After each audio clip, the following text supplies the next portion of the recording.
Here's a disturbing paradox in sports right now. While women's athletics are hitting uh, record breaking highs, they're also facing an unprecedented wave of digital toxicity.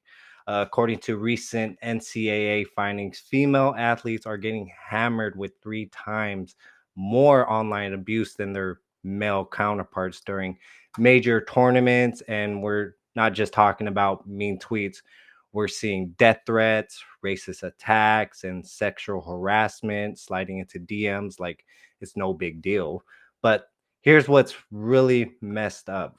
Um, the more successful women become in sports, the worse the harassment gets. Think about it. Why are we letting keyboard warriors turn that should be career highlights into psychological warfare? Um, you know, Researchers have discovered it's not just random trolls. These are often coordinated attacks, um, especially targeting women of color in sports. When did celebrity athletic achievement turn into a blood sport?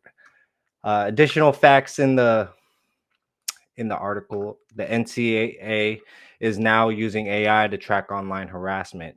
That thing, as more of this happens with harassment, people are going to be pushing to get more digital ID to actually use the internet, and which is a scary thing. Like, we shouldn't be subject to a digital ID to get on the internet. Agree? Like, that's a crazy thing that I see that it's going to be pushing eventually. More facts: the women's sports are projected to generate 1 billion plus in revenue for 2024. So yeah, we see an uptick of people actually watching sports because of uh, Caitlin Clark, you know, making threes. Um, and she's very good at basketball. Supposedly, I'd never watched her, but Jess says she's pretty good. Athletes face peak harassment during major tournaments. It's crazy, especially like sports betting. Harassments with that.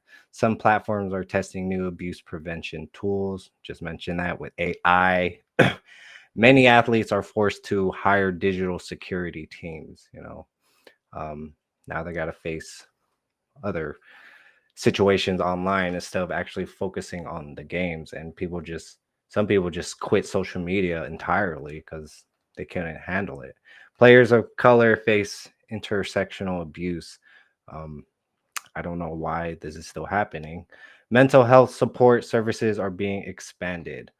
Yeah, I guess people don't know how to handle with this much fame in your on you, that they don't know how to handle it.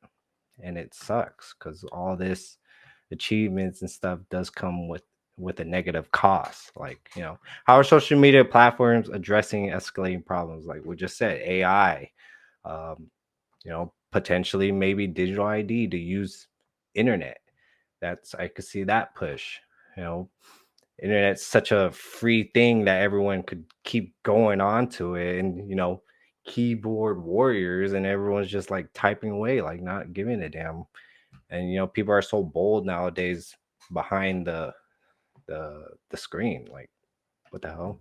And no morals or anything, especially like with the Luigi Mangione story. People are praising that guy because he killed someone. So, like, it's just a crazy time. Are there effective legal protections in place? I don't know. I hope so. It's kind of hard when a lot of people are behind the screens and you got to go deep down to find out. And there's a lot of stalkers out there. How can fans help combat online abuse? You don't want to fall for that too, because you might end up getting abused also, just trying to defend a specific person. So I don't know. If you don't have the heart for it, don't do it at all. What role should sports organizations play in protecting their athletes? Stay off of social media, I guess. Or, don't react, don't say anything. I don't know. It's a very tough time, especially with women. You're a female, you're sexually exploited. people are gonna say things, and especially now with people of color, it's just difficult. Uh, yeah, but share your thoughts, guys, on this.